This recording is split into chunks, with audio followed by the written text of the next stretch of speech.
இது ஃபனியாக ஒன்று இருந்துச்சு பாருங்க என்னோட சொல்லி யாரோ ஒரு ஆள் கடையில் கொண்டு சாமானுக்கு எழுதி கொண்டே கொடுத்துருக்குதாம். பசி வெறுப்பு பசி பெருப்பு பசி பசிப்பருப்பு பாசிப்பருப்பு. ஓகே, வெல்லம் வெல்லம். அட இது வெல்லம்ன்றது வந்து இந்த இதல்லோ மீன் பிடிக்க அது வெல்லம். ஓகே, இது வெல்லம் வெல்லம்ன்றது சக்கரை கட்டியாக எழுதிக்க பிள்ளைக்கு. சினி.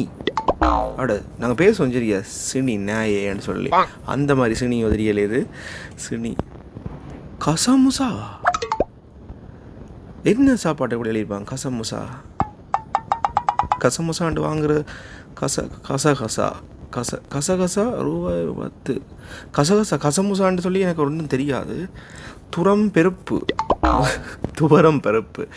ஓகே, பக்கு கொட்டை பாக்கு கொட்டை. ஓகே, துரம் பெருப்பு. அடுத்து இன்னொரு துரம் பெருப்பு.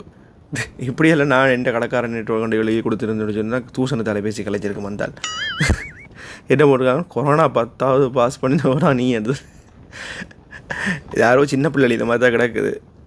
பார்க்க ஜோக்காக இருந்துச்சு, அதை உங்களோடையும் ஷேர் பண்ணான்.